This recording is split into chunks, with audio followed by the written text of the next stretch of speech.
El eco animal. Me llaman Lucrecia Jasper. Hubo un tiempo en el que tenía una vida, un trabajo en un bufete, una casa con jardín, amigos que me envidiaban, amigos a los que no envidiaba. Tenía la desfachatez de saber que no necesitaba nada. Un trabajo, una casa con jardín, amigos, y de repente, una pared gris, la pared donde intento visualizar la imagen de sus cuerpos cubiertos de sangre. Ojalá hubiera podido acariciarlos por última vez. En las noches en las que no puedo dormir, me desnudo y me golpeo contra ella hasta que de la piel enrojecida empiezan a brotar pequeñas heridas, heridas que me recuerdan a los brotes que salían meses después de plantar semillas en aquel jardín que tuve con hortensias, bugambilias, verbenas, petunias, bocas de dragón. Me golpeo una y otra vez hasta que mi cuerpo, vencido, grita basta. Entonces me tumbo en el suelo y dejo que el frío de los baldosines me atraviese la piel. «No hagas eso», me dice una bata blanca entrando en mi celda habitáculo, la única con un brillo humano en los ojos. Me coge del brazo junto con otra bata blanca y me llevan a la enfermería. Me inyectan algo y duermo durante horas. Otras veces lo hago durante días. Olvido. Silencio. Un espacio ingrávido donde los ecos de mi existencia se evaporan.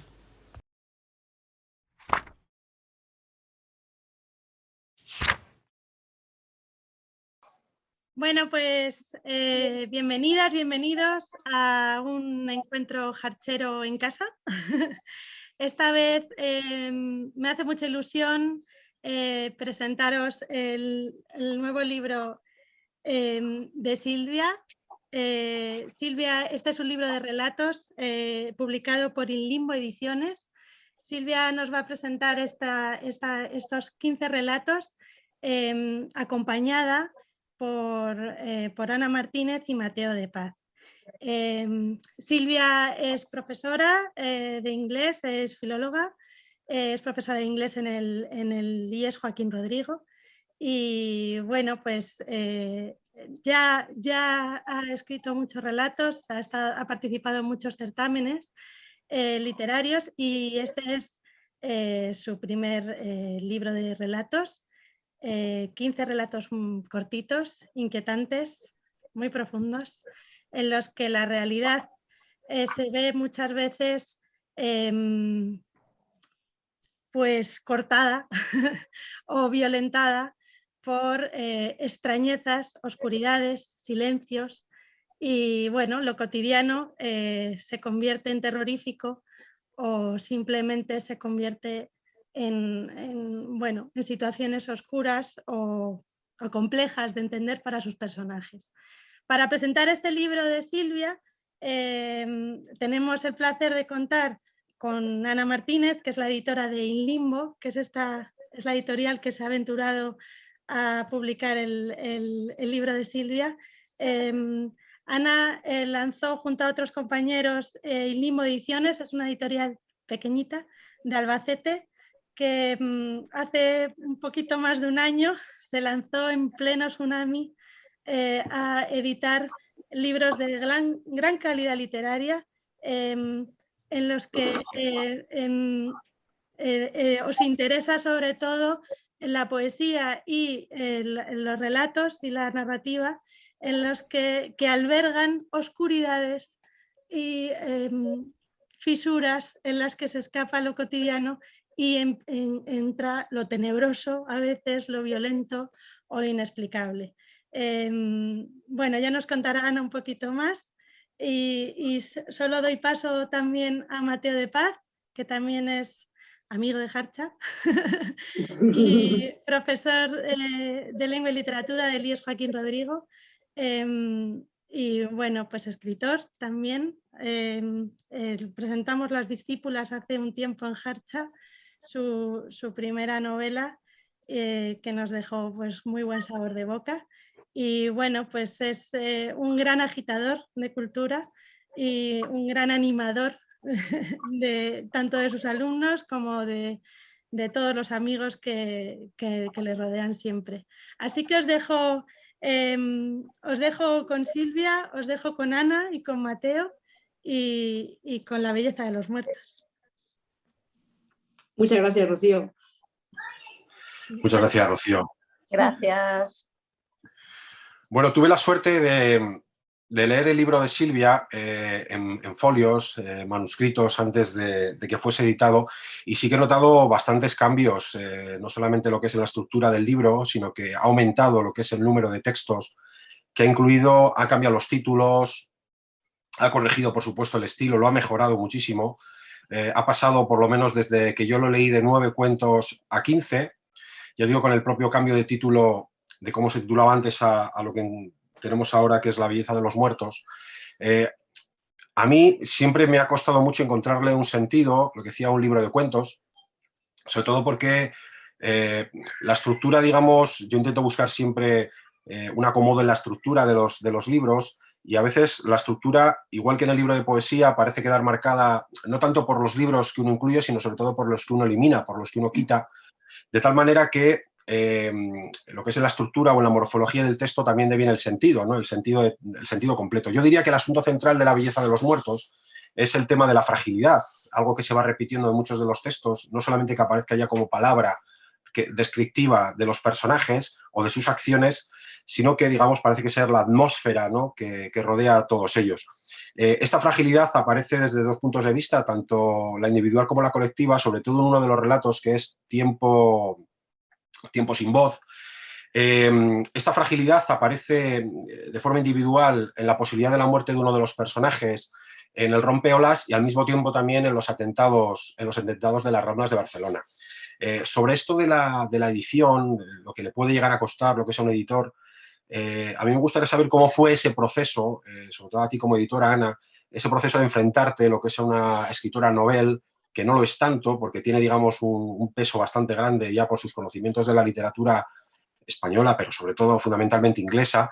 Entonces, ¿cómo fue el proceso de edición de textos de estos relatos y esa relación que se establece entre el editor y el autor? Bueno, pues fue bien, ¿no? No estás traumatizada, ¿verdad, Silvia? Espero No, que no. para nada, para nada. A ver, nosotros recibimos este manuscrito cuando estábamos en pleno confinamiento, si no recuerdo mal, y acabamos de nacer y teníamos el hijo culebra, que era nuestro primer título, ahí en la nada, ¿no? Y de pronto nos llega La belleza de los muertos y decimos, tiene buena pinta. Lo abrí, vi las citas iniciales, vi que una era de Alejandra Pizarnik, que yo soy devota totalmente de Alejandra, y dije, empezamos bien. Así que nos lo leímos, me gustó muchísimo, lo pasé a mis compañeros, nos gustó muchísimo, y en ningún momento nos dio la sensación de que fuese una escritora novel. Lo sabíamos porque nos había adjuntado su bio, ¿no? Y nos había puesto ahí que no tenía ninguna otra publicación, que había publicado cosillas a un concurso y tal, pero no nos pareció en ningún momento que el enfoque que tiene en los relatos y en los argumentos, el estilo literario, no, nos parecía de alguien que tenía que sabía lo que estaba haciendo. Nos encantó. Y además era el tipo de libro que estábamos buscando.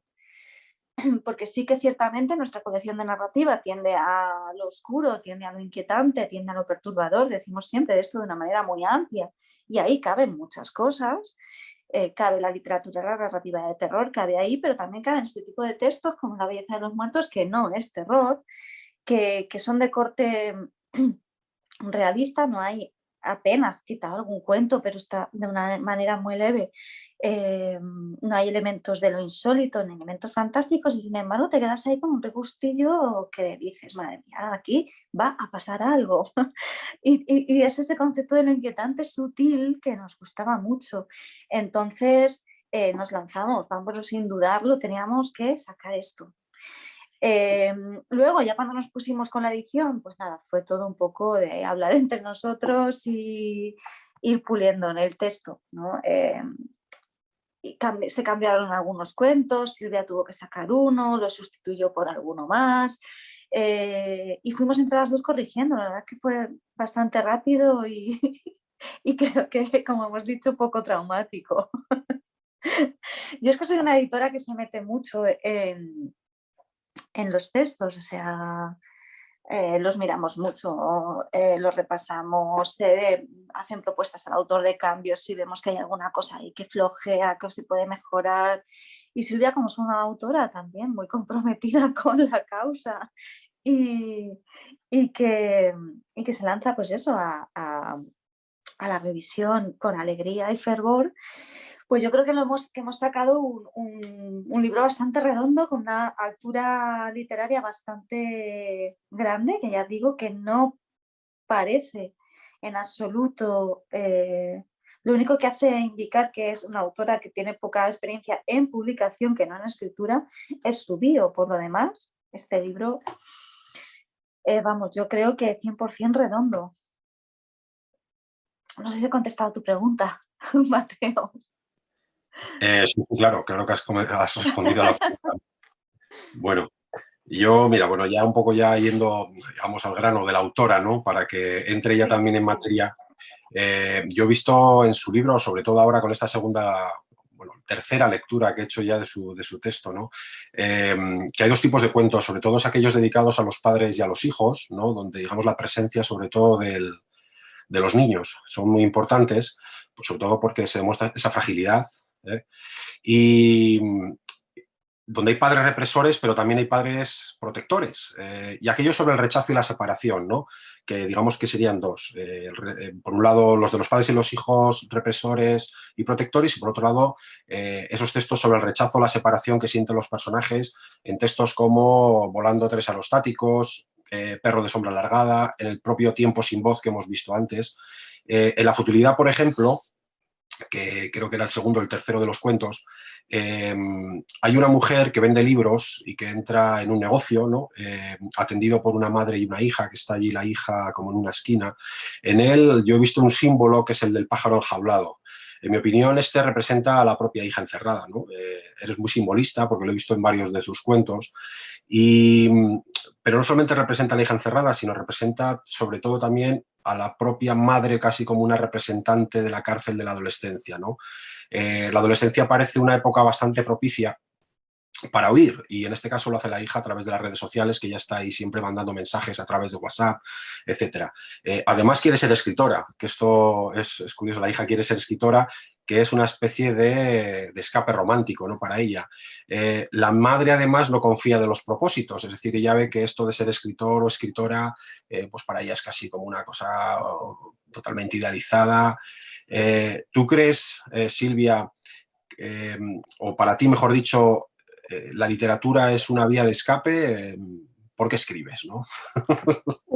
Bueno, yo creo que vosotros dos lo sabéis bastante bien también, ¿no? Porque escribís, es que se te mete en el cuerpo, es un veneno que yo creo que ahí lo que impera son las obsesiones, ¿no? Cuando empiezas a escribir y lo haces ya de continuo, las historias, los personajes y las ideas te obsesionan.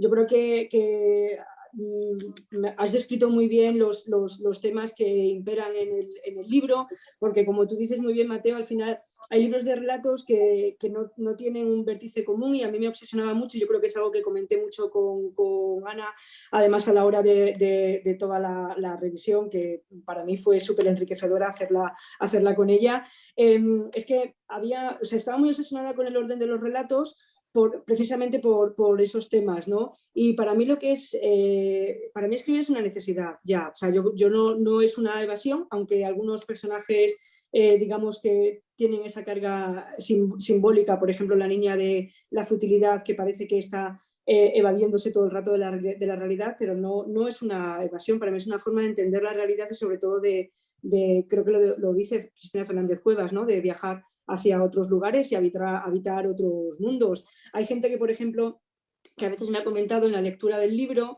que le sorprende que las historias no tengan nada que ver conmigo. Siempre hay algo autobiográfico en las historias, siempre vuelcas algo porque es inevitable, ¿no? Pero precisamente lo que más me atrae de la escritura es bueno, pues nadar en otros mundos y sumergirte en otras vidas que no tienen nada que ver y que al final obviamente te aportan un montón. Entonces, no sé, es una necesidad absoluta, una obsesión. Sí, bueno, yo no conozco toda tu vida, evidentemente, para poder descubrir ahí qué relatos se relacionan con tu propia biografía, pero siempre, por supuesto, dejamos ahí ciertos cabos, ¿no? Que igual el lector que más te conoce pues puede ir tirando de ellos para conocerte.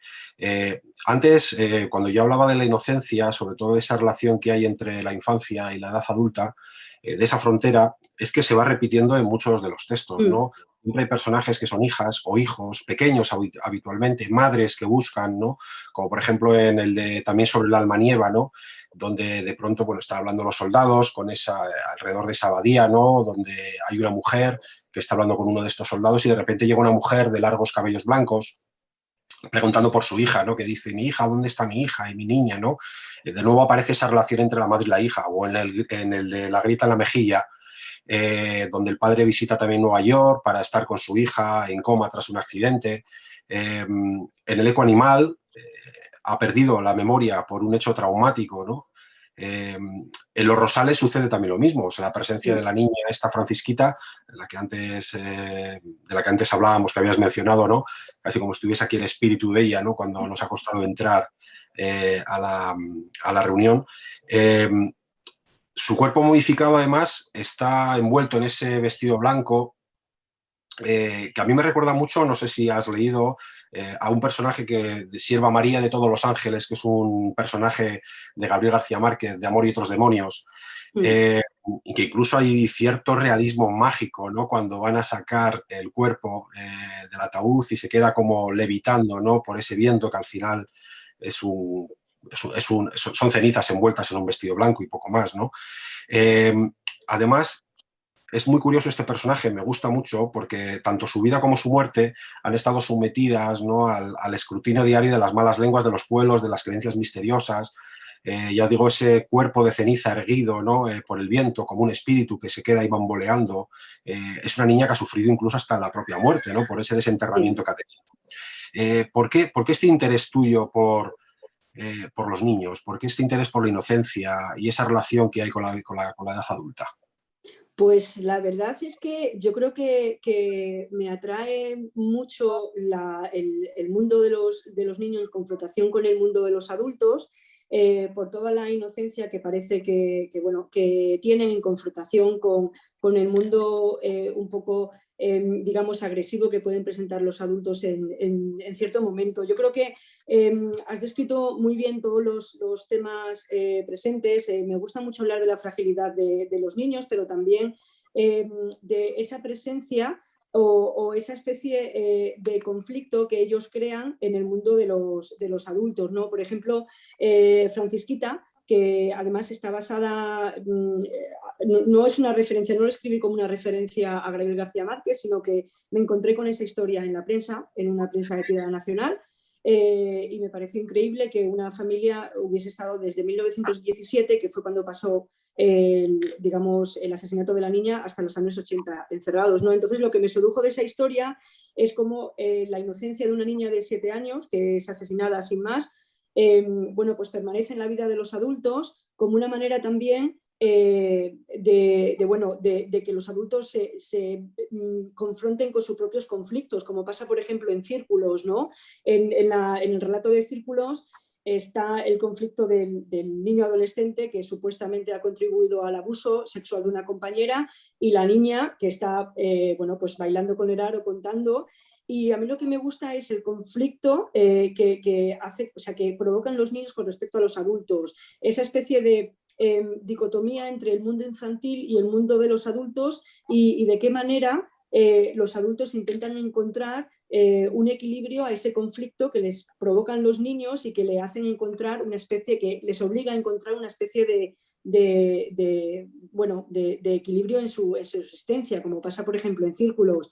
Francisquita, la verdad es que para mí es una presencia muy fuerte, es uno de los relatos que, digamos, más me costó emocionalmente escribir, y me parece que lo que disfruté mucho al escribir esa historia fue realmente el personaje de una niña que no está, pero que está continuamente habitando la vida de los demás, la vida de Manolo y la vida de sus padres, que por ella deciden encerrarse, ¿no? Entonces, un poco respondiendo a tu pregunta, es lo que me lleva a escribir sobre ellos es de qué manera los adultos intentan encontrar un equilibrio con el conflicto que les crean los niños sin ser de manera voluntaria, no sé si me explico. Y es lo que me atrajo, ¿no? de los Rosales, aparte del personaje de Manolo, que a mí me parece un personaje muy entrañable y que la verdad es que, bueno, pues es un personaje que a mí me llevó de la mano en la historia y fue uno de los que más me costó desprenderme, ¿no? Por todo lo emotivo que cuenta. Y luego la niña por ejemplo, de Incírculos también está presente. Y, por ejemplo, en El invierno de los cazadores, el chico que ya no es tan niño, sino que es un adolescente, pues digamos que se ve inmerso en una crisis donde su madre le abandona y a él y a su padre, y al final los dos crean un equilibrio. Pero ¿quién contribuye digamos, a encontrar esa paz? ¿El niño más que el padre, o el padre ayuda más al adolescente, ¿no? ¿O es el ciervo quien intenta hacer que entre ambos encuentren un equilibrio? Entonces me fascina. Yo creo que una de las cosas que más me fascina a nivel narrativo es el conflicto familiar, ¿no? Y sobre todo intentar encontrar un diálogo entre adultos y niños, a veces produciéndose como en Círculos y a veces a través del silencio, ¿no? En el que, bueno, pues a través de los gestos y demás intentan encontrar una comunicación, como muy bien has citado, con una grieta en la mejilla, que al final es una historia de un padre que va a Nueva York a encontrarse con su hija que está en coma, que hace 2 años que no ve, y se ve inmerso en una ciudad a la que no desea ir y que le agobia. Y bueno, como somos, como lectores, como somos testigos de la falta de comunicación que hay entre el padre y la hija, y esa especie de nuevo comienzo, que aunque parece un final, realmente es un nuevo comienzo. Además, el padre, hay un momento que dice que no quiere encontrar ni quiere saber las razones por las que su hija dirige directamente, se empotra directamente contra el autobús, ¿no? Sino que bueno, al final del relato dice como que, bueno, me he encontrado con una mirada nueva, ya no es su mirada cálida como la que ella tenía, pero es digamos que otra persona. Entonces me seduce el conflicto familiar, creo que es un filón. Sí, no, es que además lo que pasa es que en todos estos textos donde hay, digamos, este conflicto familiar, siempre hay un descubrimiento del otro, ¿no?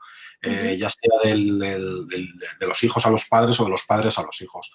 Hay mucha creatividad, o sea, mucha creación, mucha fabulación en los relatos, pero hay uno que digamos que es el que veo más cercano a ti. Cuando lo leo, digamos, a esta estudiante de filología inglesa en el de Volando 3 aerostáticos, que quiere ser fotógrafa, que hay muchos vínculos también con tu biografía, que llega a Bristol para trabajar de camarera y aprender inglés al mismo tiempo, como un leitmotiv para muchos españoles que quieran mejorar la lengua inglesa, ¿no? Y que van al mismo tiempo que trabajan y que viajan a Inglaterra.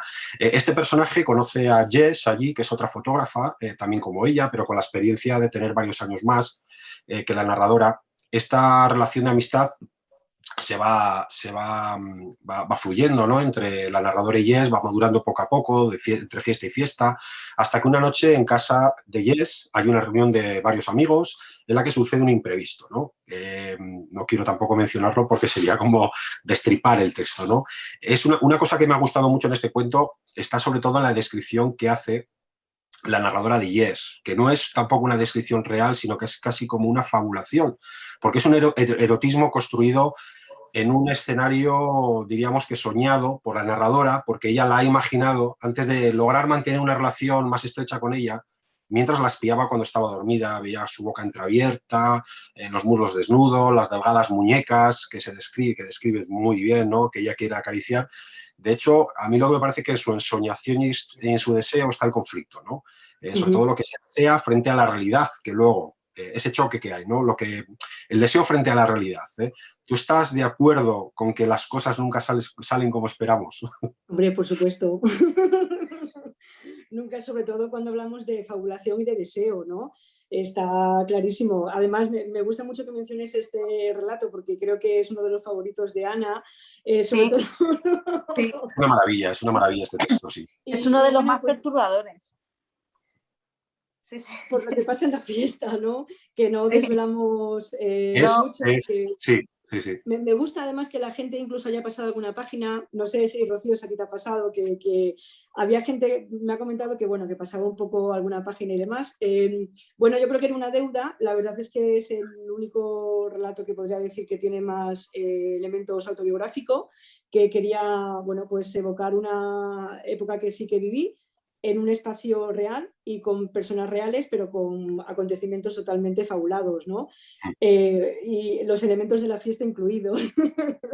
Y bueno, sobre todo para mí ese relato, aunque para algunos quizás sea, sí que habla muchísimo del deseo, además una de las cosas que yo sí que he querido incluir en La belleza de los muertos es hablar del amor entre mujeres de una manera muy fluida y muy natural y sin que se diga esto es un amor entre mujeres lesbianas, sino que simplemente es una historia de amor, como podría ser entre un chico y otra chica o entre dos chicos, ¿no? Y además sin cuestionar la identidad sexual de los personajes.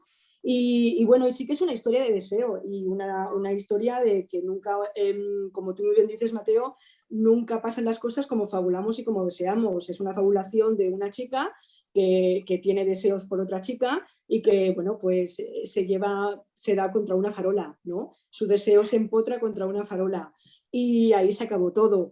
Y me gustaba muchísimo este relato, aparte de porque siempre es interesante para bueno, encontrar paz en los deseos frustrados de cada uno. También porque en Bristol, por ejemplo, eso sí que es verdad, volaban globos aerostáticos continuamente en primavera y en verano y era súper poético. Y siempre cuando estuve allí lo veía desde un punto de vista fotográfico y nunca desde un punto de vista literario, ¿no? Y en esa historia, en ese relato, encontré el hueco para hablar bueno, pues de esa visión que a menudo tenía desde la ventana de donde vivía, ¿no? Y la verdad es que era precioso y me gusta que el relato termine así, es como, vale, pues el deseo no se ha llevado a cabo, pero me quedo con los globos aerostáticos, ¿no? Bueno, a mí es uno de los que más me gustan. Hay varios preferidos, ¿no? Hay uno que me perturba bastante porque es el que más, digamos, es como el que más lejos veo de todo el conjunto. Tú tienes relatos en los que predomina sobre todo el tiempo presente, ¿no? Que parece que que ha sido estructurando el texto, da la impresión, ¿no? A través del tiempo verbal. Otros tienes narradores en primera persona, protagonistas, que a veces son testigos, porque es muy raro ese narrador que tienes en muchos de los relatos, pero en bastantes. En Una grieta en la mejilla, tienes en Los Rosales, en Tiempo sin voz, un narrador donde parece que es el protagonista el que está contando la historia, pero luego resulta que está relatando lo que le sucede a otro. Es muy curioso. Hay otros que tienes que son narradores en tercera persona, muy pocos en tiempo verbal pasado, casi todos ya te digo que son en presente, y solo hay uno que es el que más me ha llamado la atención, que es un narrador en segunda persona, ¿no? Que es un narrador muy poco frecuente, ¿no? Es cierto, en la literatura. Porque no sabes muy bien si tiene que ver con el dramatismo del propio personaje. Es un narrador que a mí me pone muy nervioso, porque parece un narrador omnisciente, pero luego parece que está hablando consigo mismo, ¿no? Hay una novelita de Carlos Fuentes titulada Aura, que es una novelita muy breve, donde aparece este narrador, y hay otra novela de un francés, Michel Butor, que se llama La Transformación, donde aquí aparece un narrador en segunda persona que se trata a sí mismo de usted, con cortesía y con respeto, ¿no?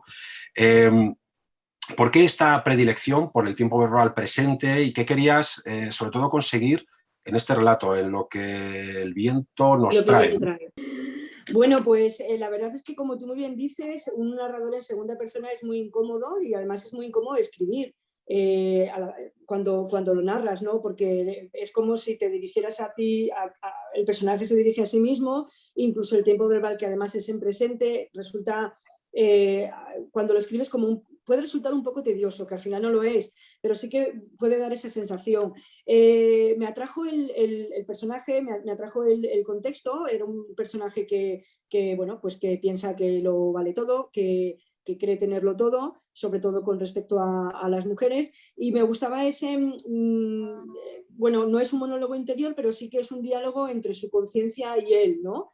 Y me gustaba esa dualidad entre su análisis con respecto a lo que él mismo se habla a sí mismo y luego la realidad en la que intenta habitar e intenta encontrar un equilibrio a la obsesión que tiene por el perfume de su amante, ¿no? Entonces sí que es Es incómoda de escribirlo, cansa mucho escribir en segunda persona, pero luego atrae mucho porque hace que la narración fluya mucho, que ese diálogo ese diálogo con el propio personaje, la verdad es que digamos que se conduzca de una manera muy natural y sobre todo es una manera de que el personaje te lleve de la mano. Yo lo sentí así cuando escribí la historia, ¿no? Que al final tú estás como un testigo, un poco víctima de su propio conflicto y creo que si hubiese utilizado otro tipo de narrador, digamos, el encanto que puede tener la historia se hubiese camuflado, ¿no? Porque no existiría ese diálogo que tiene con su conciencia. Entonces, Claro. bueno, por eso lo elegí. Yo te quería hacer una última pregunta antes de que ya tengamos que ponerle punto final, si es posible, sobre todo porque me gustaría hablar del invierno de los cazadores y sobre todo la relación con las lecturas que tú has tenido, porque este cuento es de mis favoritos. La verdad que la simbología del ciervo herido que representa claramente a la madre, de nuevo nos arrastra otra vez de nuevo a lo que hemos estado hablando, lo del conflicto familiar. Ahora es un niño el que se ve obligado a mantener una relación más o menos cordial con su padre. El paisaje en esta historia me resulta muy inquietante también porque se relaciona no solo con el propio ciervo, sino con la película esa que ve junto a su padre, de la que ya habíamos hablado nosotros. Pero claro, yo antes de verla y de leer incluso el libro de 3 noches de Austin Wright, que había sido, bueno, el de Tony and Susan, que había sido traducido al español como 3 noches, la película es Animales Nocturnos, que es la que ven el padre y el hijo. Y claro, yo había leído este cuento antes de ver la película y no me había dado cuenta de muchas claves, lo que aparecen aquí. Yo creo que este es el relato más logrado porque además aparecen todos los temas y todas las claves para interpretar el libro y degustarlo bien. Yo sé que a ti te han influido varios autoras fundamentalmente, como Dora Welty o como Flannery O'Connor. Las dos hablan del sur de Estados Unidos. De hecho, la primera también es fotógrafa, también como tú. Hablan de la Gran Depresión con una gran sensibilidad, exactamente igual que tú. Pero a ti no te interesaría más hablar de un territorio como Plasencia, en lugar del sur de Estados Unidos, como lo que sucede. Pues la verdad es que me interesa más hablar de donde habita por ahora el ciervo blanco, ¿no? Que además, bueno, me costó encontrar un sitio porque no quería que fuese un ciervo blanco, solamente hay ciervos blancos en Escocia y en el estado de Nueva York. Y bueno, pues Escocia sonaba demasiado celta y yo no quería que fuese una historia celta. Me alegro mucho que menciones El invierno de los cazadores porque, bueno, para mí es un homenaje a Richard Ford y a su novela Canadá. Y bueno, Plasencia tiene muchos encantos, pero también los tiene ciertas zonas de Estados Unidos, ¿no? Y bueno, para mí, has hablado de Dora Welty y de Flannery O'Connor y bueno, también los grandes novelistas también como Richard Ford, a mí me han influido mucho, ¿no? Y bueno, me gusta que menciones Animales Nocturnos porque cuando lo comentamos yo no te quise decir que aparecía la película y es, digamos, el pistoletazo que hace que el padre y el hijo se junten, ¿no? Porque cuando salen hablando de la película es cuando se encuentran como dos personas iguales, sino como padre e hijo, ¿no? Y eso es lo que les acerca. Y tengo mucho cariño a este relato porque fue un punto de ruptura con lo que yo estaba escribiendo anteriormente y una manera de encontrar, bueno, pues la narrativa que al final la haces tuya. Pero bueno, la pregunta al final no la has respondido, que era si te interesaba Plasencia como territorio. Me interesa. Es que ya está muy conocido, yo ya lo he investigado mucho. Me gustan más los sitios que están sin investigar. Muy bien. Tiene sus encantos, como todos los sitios, y desencantos. A mí es que me parece un lugar muy literario, así que nada, yo no tengo nada más que preguntarle. Bueno, tengo muchísimas preguntas que hacerle, pero yo creo que ya el tiempo se nos va acabando, ¿no? Sí. Bueno, pues ha sido un placerazo estar acompañada por Ana y por Mateo y Rocío, y agradezco muchísimo a Jarcha, ¿no?, que haya facilitado este encuentro.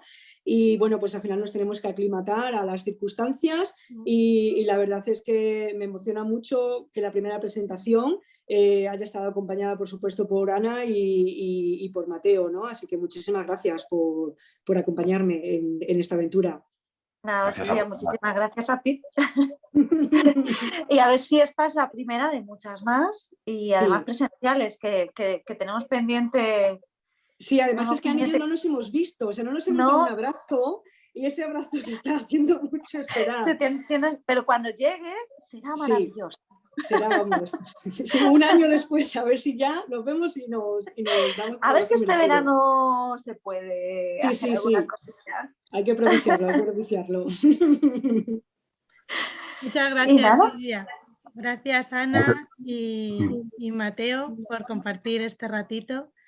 Y nada, a ver si pronto nos podemos ver en Jarcha y hacerla de así, tocándonos un poco y Claro, en ese claro. directo Y con el que... vinito de después. Ay, sí. Se Bueno, presentan cuando, los libros por eso, además. claro que sí. ¡Hombre! Cuando todo esto se vaya calmando, pues nos veremos las caras en Jarcha y mientras tanto, pues nada, agradecerte pues que estés aquí y que sigas escribiendo y nos sigas, bueno, pues emocionando con tus relatos. Muchas gracias a Gracias a vosotros. todos. Gracias, Gracias Rocío. a todas. Muchas Venga, gracias. chao. Luego. Hasta luego. Chao.